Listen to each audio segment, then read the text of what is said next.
There are private exchanges, non-Obamacare private exchanges, like Walmart, giving their employees a certain amount of money and giving them a list of 20 companies or 20 plans on private exchanges. What's wrong with that?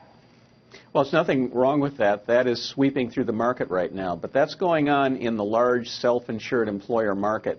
Obamacare has very, very little impact on employers with greater than 50 employees, and certainly the big employers. Now, there are some impacts which we don't need to get into right now, but they're generally able to do pretty much anything they want to in terms of offering a slate or a cafeteria of benefits.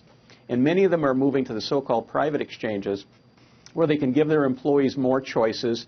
They believe more competition.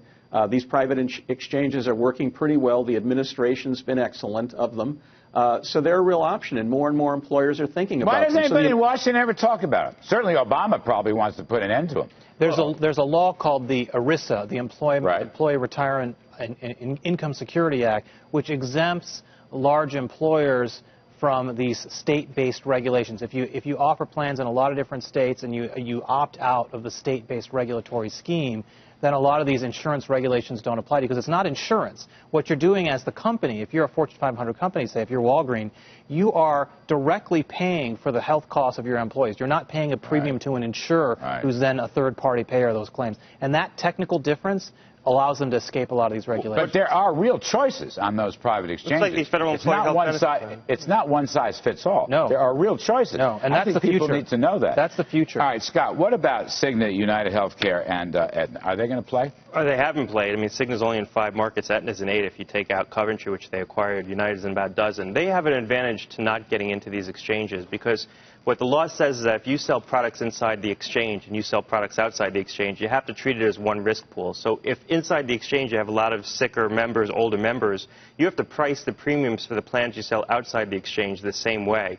But if you don't play in the exchange at all and you just sell plans outside the exchange, you can price those relative to the risk pool that you generate outside the exchange. The reason they wrote the law the way they did is they didn't want plans selecting healthy members out of the exchange. I think what they never envisioned is that plans wouldn't get into the exchange at all. Right. So they left that loophole in. So there's an advantage to staying outside the exchange, selling bronze-only, cheap plans, and trying to select those healthier members. Now, Bob, is this going to hurt their profits? I mean, these are big publicly traded companies. Is this going to hurt their profits? And originally, as I understood it, some people, I won't name names, but some CEOs thought this Obamacare thing was great because more and more customers would come into their insurance company plans. What happens now? If they don't play, how does it affect their bottom line?